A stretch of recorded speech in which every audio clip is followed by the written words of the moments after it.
This tiny piece of silicon is more complex than any city on Earth. It contains more transistors than there are stars in the Milky Way. And yet, it fits on your fingertip. Right now, there are billions of them running the world. In your phone, your car, your refrigerator. But how do you build something this impossibly small, this impossibly precise? The answer is absolutely insane.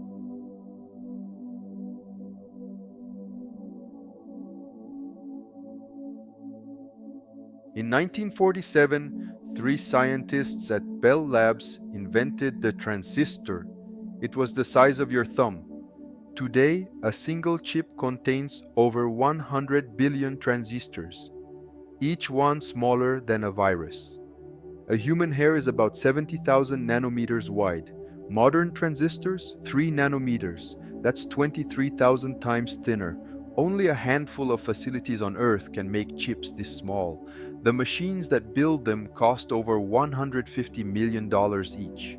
These machines are so large they require multiple cargo planes to transport, and so precise they measure distances using the wavelength of light itself.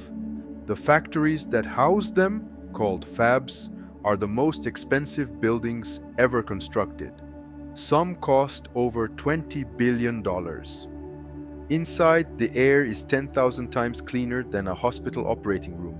A single speck of dust could ruin everything. What you're about to see is the most complex manufacturing process ever created by humans. Let's break it down step by step.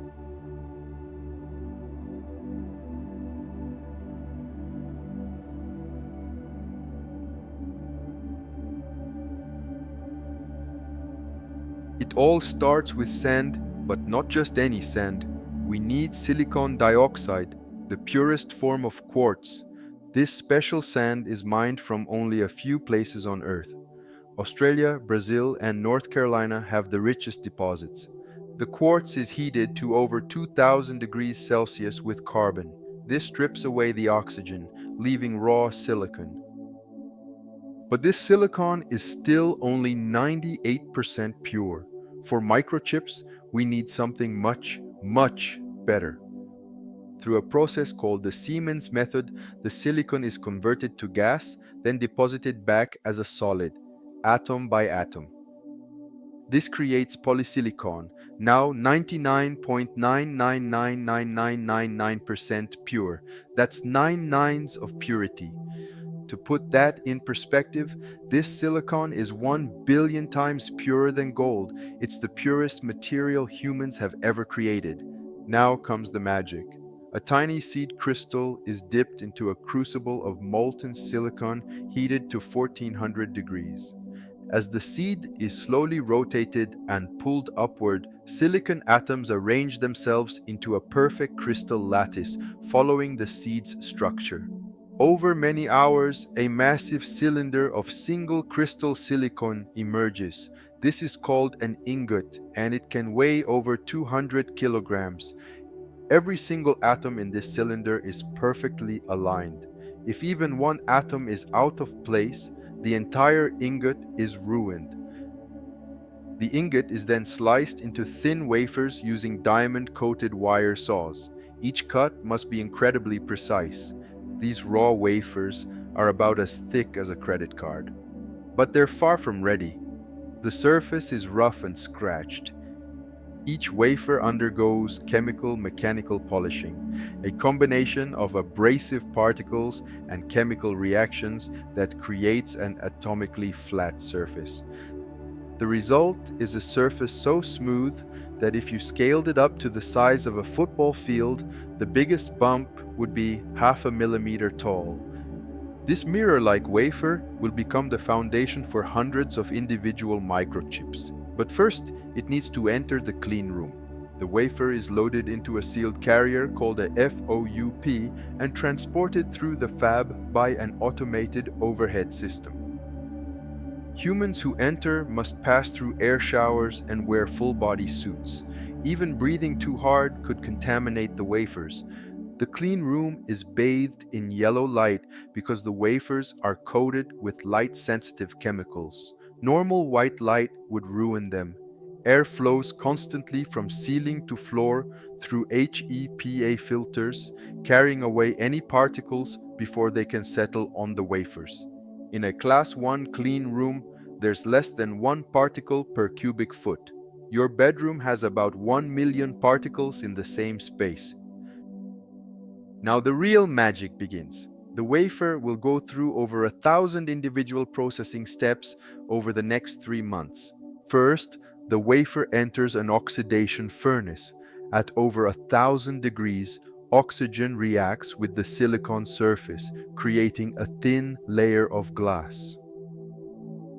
This silicon dioxide layer is only a few nanometers thick, but it's critical. It will insulate the transistors from each other. Next, the wafer is coated with photoresist, a light-sensitive chemical. It's spun at high speed to create a perfectly even layer. This photoresist will act like photographic film.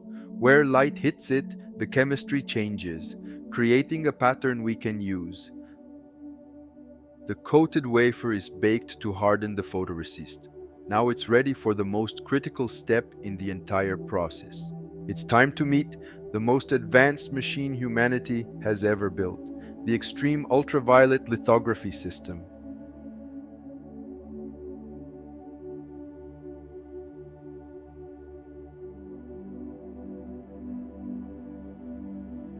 This is the ASML EUV machine. It costs $150 million, weighs over 100 tons, and took 30 years to develop. It contains over 100,000 components from 5,000 suppliers across 40 countries. No single company could build this alone. Inside, a powerful laser fires 50,000 times per second at tiny droplets of molten tin, each one smaller than a human cell. Each droplet is vaporized into plasma, reaching temperatures hotter than the surface of the sun, 500,000 degrees Celsius. This plasma emits extreme ultraviolet light with a wavelength of just 13.5 nanometers, perfect for printing nanoscale features. But EUV light is absorbed by everything, even air, so the entire system operates in a near-perfect vacuum using special mirrors to guide the light. These mirrors are the flattest surfaces ever made.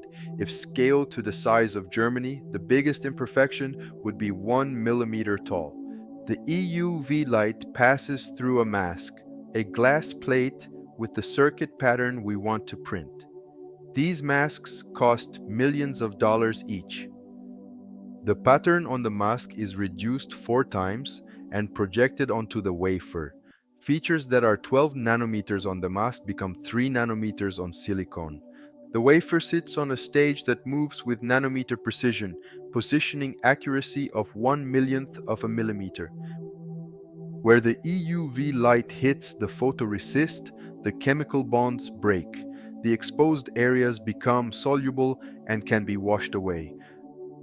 After exposure, the wafer is developed, like a photograph. A chemical solution dissolves the exposed photoresist, revealing the pattern beneath. Now we have a precise stencil on top of our wafer, but the pattern is only in the photoresist. We need to transfer it to the silicon itself. The wafer enters an etching chamber. Here, reactive gases are turned into plasma that chemically attacks the exposed silicon. The plasma ions bombard the surface like tiny missiles, carving away material atom by atom. The photoresist protects the areas we want to keep. The etch must be perfectly controlled. Too shallow and the features won't work. Too deep and we destroy the underlying layers. After etching, the remaining photoresist is stripped away, leaving behind our pattern carved into the silicon or oxide layer. This sequence, coat, expose, develop, etch, is repeated dozens of times. Each cycle adds another layer of complexity to the chip. Modern chips have over 100 layers stacked on top of each other. Each layer must align perfectly with the ones below, within a few atoms. Tiny alignment marks on the wafer are read by lasers to ensure each new layer lands exactly where it should. The margin for error is essentially zero. Between lithography steps, we also need to change the electrical properties of the silicon. This is done through ion implantation. High energy beams fire dopant atoms, like boron or phosphorus, into the silicon crystal. These foreign atoms change how electricity flows. By controlling where we add different dopants, we create regions that either have extra electrons or spaces where electrons can flow. This is how transistors are born. A gate electrode controls whether current can flow between the source and drain like a tiny switch. Remember, we're creating billions of these switches, each one just a few atoms wide, all working together in perfect harmony. After the transistors are formed, we need to connect them. First, thin films of metal are deposited onto the wafer surface. Copper interconnects, microscopic wires, are built layer by layer. They carry electrical signals between billions of transistors.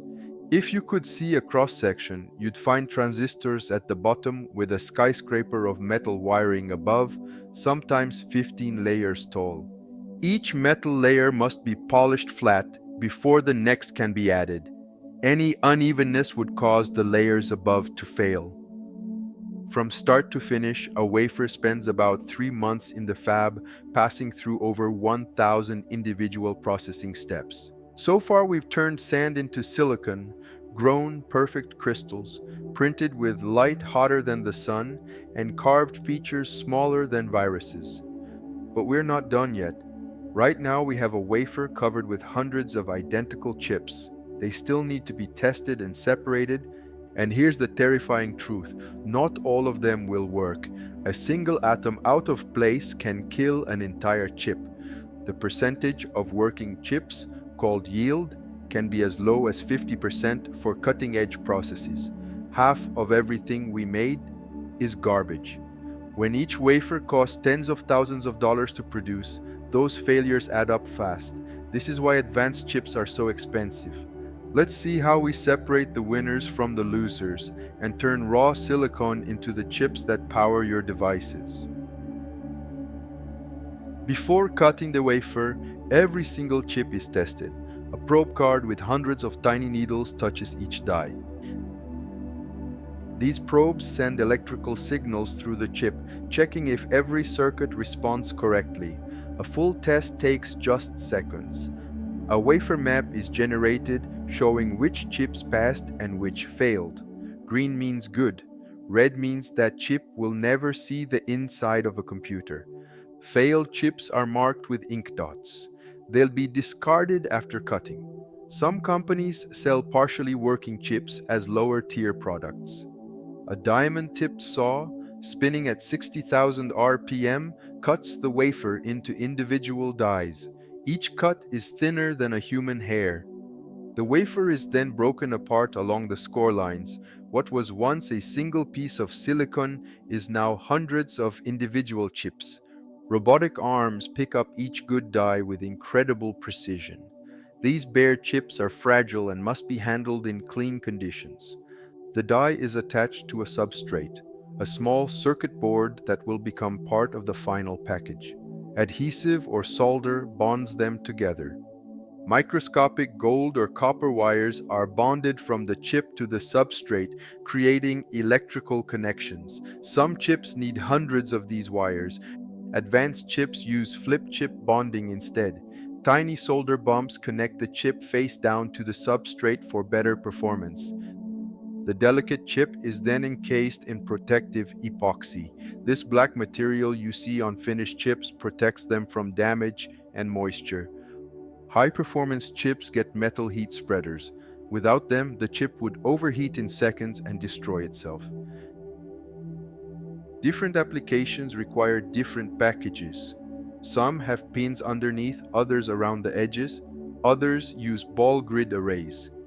Packaged chips undergo final testing, including burn-in, where they're stressed at high temperatures to weed out early failures. Chips that pass are sorted by performance. The fastest become premium products. Slower ones are sold as budget versions. Same design, different price. Each chip is laser marked with identification codes, production dates, and specifications. Every chip can be traced back to its exact wafer. Finished chips are loaded into tape reels or trays. They're ready to ship to factories around the world. From a fab in Taiwan or Korea, these chips will travel thousands of miles to become the brains of phones, computers, and cars. At electronics factories, the chips are soldered onto circuit boards alongside thousands of other components. Pick-and-place machines position components with incredible speed. Some can place over 100,000 parts per hour. The boards pass through reflow ovens where solder paste melts and solidifies, permanently connecting every component. And finally, these boards become the devices we use every day. The chip that started as sand is now running your entire digital life, from beach sand to silicon crystal, through light and plasma, chemistry and physics, a journey of 1,000 steps, all on your fingertip.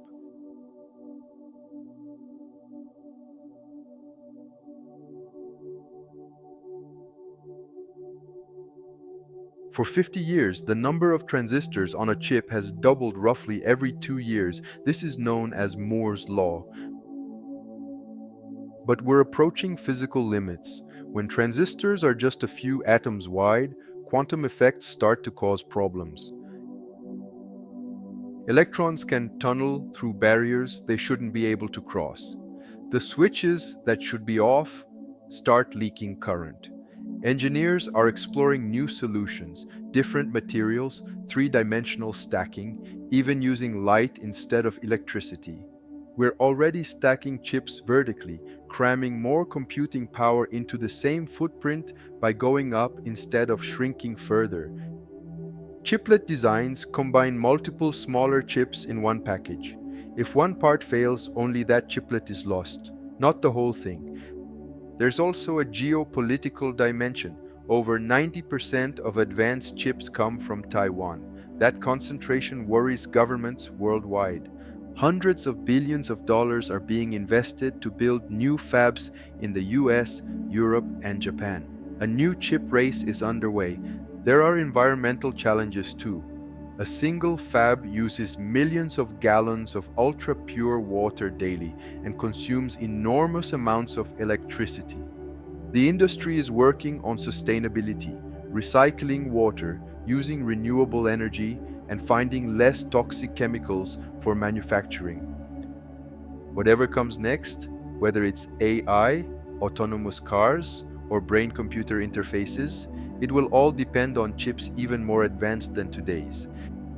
And somewhere right now, engineers are pushing the boundaries of what's possible, finding ways to fit just a few more transistors onto that tiny piece of sand. Every time you unlock your phone, search the internet, or stream a video, you're witnessing the result of humanity's greatest engineering achievement. Over 1,000 steps, 3 months of processing, billions of transistors, all working together, all measured in atoms. And it all fits right here. Now you know how microchips are really made. If you enjoyed this, subscribe for more and leave a comment. What everyday object do you want us to explain next? Thanks for watching.